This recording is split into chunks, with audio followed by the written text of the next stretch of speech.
কি রে টোনা, শুনলাম নাকি তোর বউ বিছানায় হিসু করে?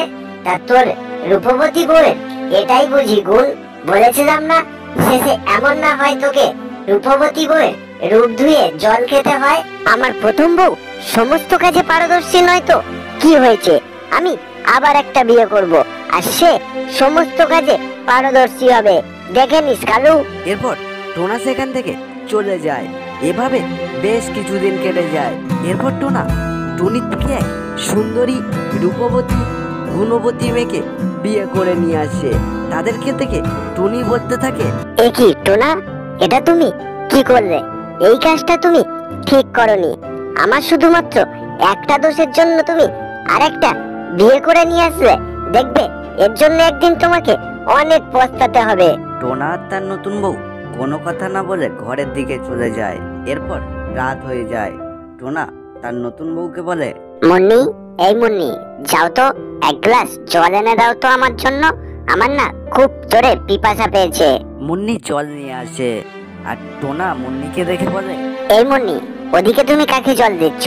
আমি তো এখানে, চোখে দেখতে পাও না নাকি? টোনা, আসলে তোমাকে বলে ওটা হয়নি, আমি চোখে দেখতে পাই না রাত্রে বেলা, যাকে বলে রাত কানা।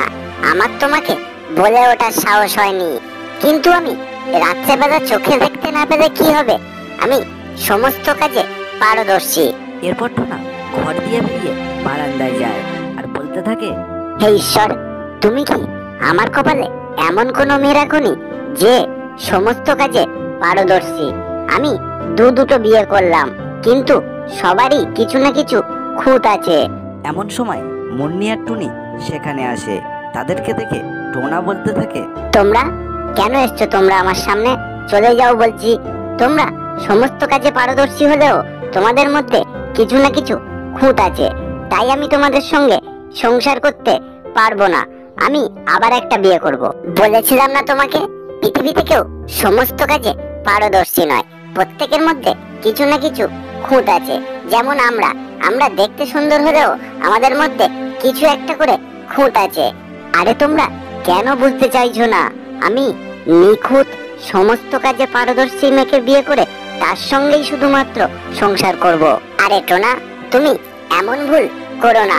তুমি আবারও যাকে বিয়ে করবে তার মধ্যে কিছু না কিছু খুঁত থাকবে, তোমার মধ্যেও তো অনেক খুঁত আছে। আমরা তোমাকে মানিয়ে নিয়ে সংসার করছি।